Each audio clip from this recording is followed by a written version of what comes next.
Le Tibet, dans les médias occidentaux, c'est souvent ça.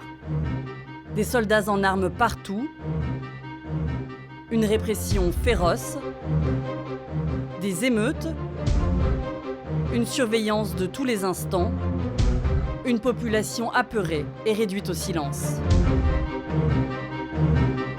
Et bien sûr l'interdiction formelle de tourner la moindre image. Pure médisance impérialiste, bien sûr. Ces policiers armés qui grouillent dans toutes les villes des hauts plateaux tibétains sont là seulement pour célébrer un bel événement, le 60e anniversaire de la libération du Tibet par l'armée de Mao.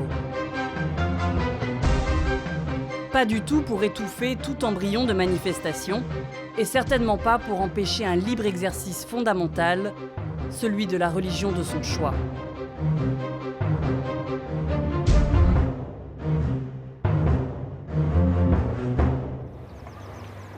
En voici la preuve.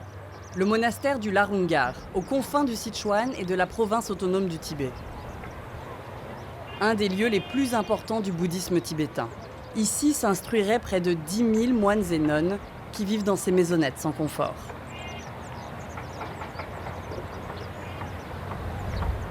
Cet été, en ce lieu vénéré, il n'y avait pas le moindre policier visible. C'est inutile.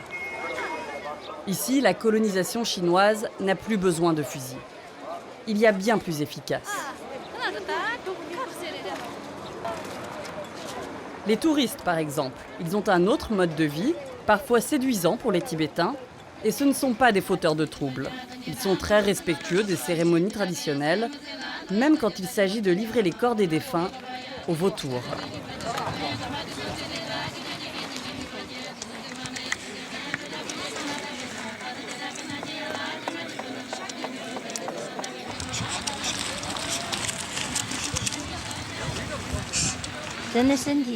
Notre corps est juste notre maison. Dès qu'on sort de cette maison, notre corps ne servira plus à rien. Donc il faut brûler la maison, c'est bon pour l'environnement. Fascinés, respectueux, et parfois aussi croyants sincères, en harmonie avec les valeurs du bouddhisme tibétain. Album photo en prime.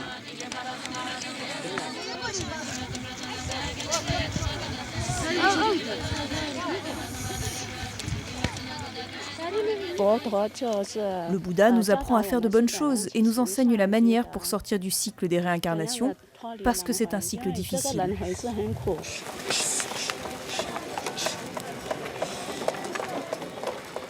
Au Larungar, les autorités n'interviennent pas dans les rituels funéraires traditionnels.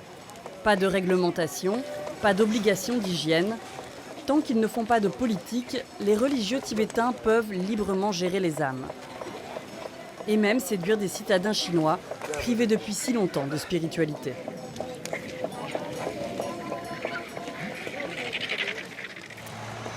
Des Chinois comme Sun Jianhao, le Shanghaïen. Il a découvert le bouddhisme en 1994. Pendant 4 ans, il a habité au Larungar. Il fait partie des tout premiers Chinois installés. Il n'est pas revenu depuis 13 ans, mais c'est comme s'il connaissait encore tout le monde. Elle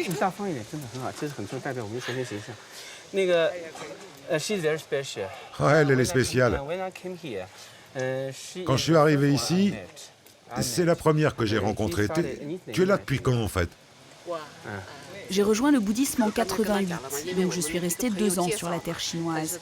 Et puis un ami m'a dit qu'ici, ils avaient un maître incroyable et une bonne atmosphère, et qu'ici, ils ont quelque chose de différent de ce qu'on a sur la terre chinoise. Cette année, Sun Jianhao a pris un congé de 3 mois pour revenir ici. Puis il enchaînera avec d'autres monastères de la région. L'université a énormément changé. Tout s'est développé et il s'en félicite.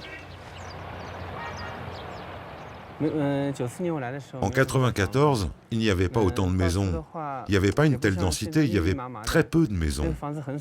Maintenant, c'est grâce à la bonté de notre maître qu'il y a autant de gens qui sont venus. Je pense que c'est formidable. Même si les conditions de vie sont difficiles, je suis très content, au fond de mon cœur, très satisfait.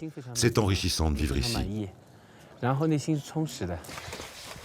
Sun Jianhao est profondément sincère.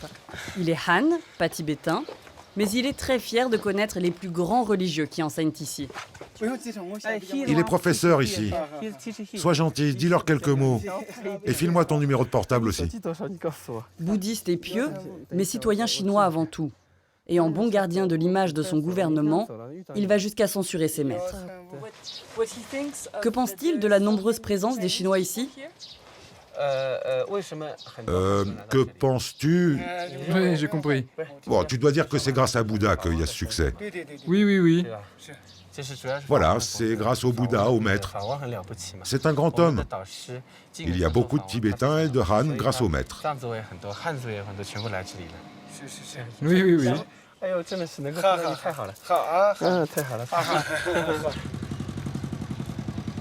Au Larungar, l'accès au temple est complètement libre. Chinoises et Tibétains récitent ensemble les mêmes mantras et ils font tourner les mêmes moulins à prière. Ils sont unis dans une même foi. Mais quand il s'agit de parler de choses plus temporelles, là, ça se complique.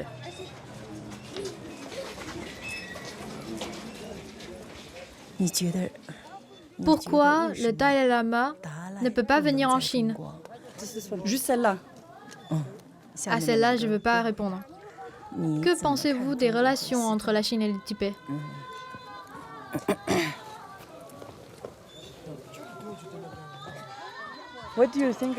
Et vous, que pensez-vous des relations entre la Chine et le Tibet ? Les relations entre la Chine et le Tibet? C'est quoi la question?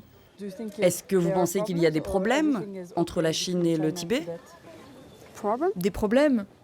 Vous savez, moi je suis simplement en voyage, donc je ne pense pas à tout ça.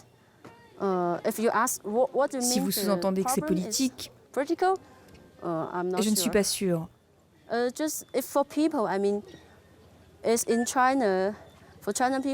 Pour le peuple chinois, nous vivons tous au même endroit.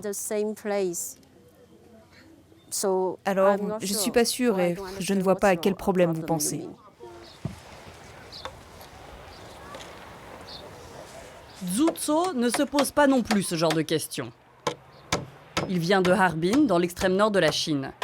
Il a 43 ans, sa vocation est un peu tardive, mais il a réussi à trouver sans trop de difficultés une maisonnette libre.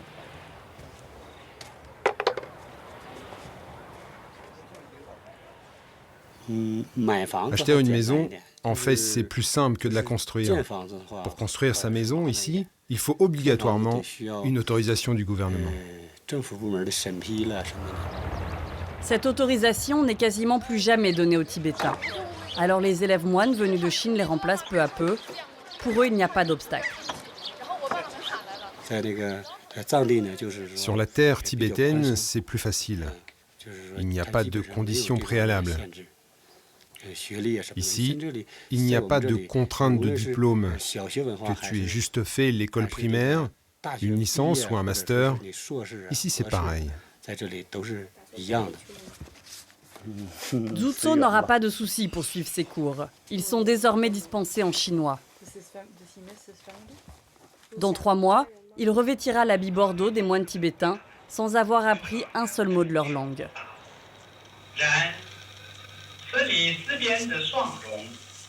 Ils sont de plus en plus nombreux comme lui. Près de 30% des moines ou des aspirants moines du Larungar seraient désormais d'origine Han. Cette forme douce et quasiment invisible de purification ethnique laisse tout de même quelques cicatrices au flanc des montagnes tibétaines.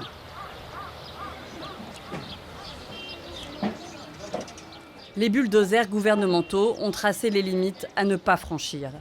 Pour les Tibétains, plus question de construire ici. Mais ils sont libres de vendre aux nouveaux colons chinois du bouddhisme et de tirer profit du timide réveil religieux des héritiers de Mao. Ici, bientôt, il y aura un grand hôtel, eau courante et douche dans la moitié des 216 chambres, un luxe qu'aucun moine ordinaire ne pourrait se permettre. C'est le haut clergé qui a investi dans l'affaire avec la bénédiction du pouvoir. Ici, les pèlerins seront bien encadrés. Cet hôtel est pour tous les gens qui viennent d'ailleurs, les touristes. Les plus riches iront dans les chambres de luxe, les moins riches dans les chambres bon marché. En attendant, pas d'autre solution que de loger chez l'habitant. C'est ce qu'a toujours fait Su Jianhao. Et a priori, ça ne le dérange pas. Il partage sans sourciller avec ses hôtes vie à la dure, respect mutuel et bien sûr, bouddhisme. Mais cette apparente harmonie se lézarde très vite, dès qu'il se sent libre de parler, sans froisser ses amis tibétains.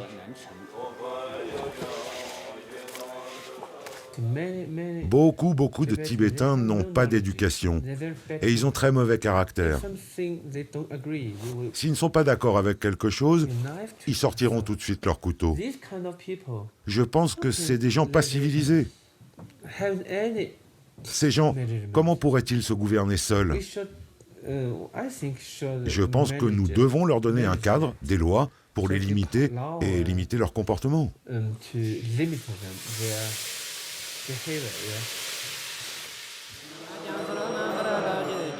Su Jianhao s'inscrit tout naturellement dans la ligne officielle, qui dit que seul le Parti communiste chinois pourra sortir le Tibet de son arriération.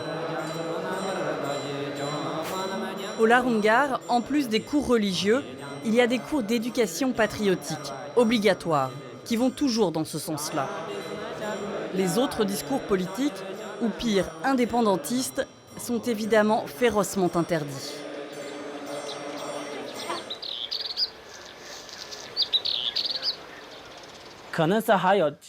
Il nous reste encore un héritage bouddhiste, mais pour combien de temps? Je ne sais pas. Peut-être 1 an, 2 ans, 3. Après, je vais peut-être partir ailleurs. Je n'ai ni le droit ni la responsabilité de comprendre pourquoi le gouvernement chinois agit comme ça. Après, peut-être, il y a une explication. Peut-être que le gouvernement a ses propres raisons de nous contrôler. Mais moi, je ne sais pas. Dans tout le Tibet historique, un discret génocide culturel se poursuit, loin des caméras. Les Chinois d'origine deviennent majoritaires dans toutes les provinces, dans toutes les activités, et ils finiront par l'être aussi en matière religieuse. Dans les monastères, quelques moignons apprennent toujours leurs leçons en tibétain, mais nul ne sait pour combien de temps encore.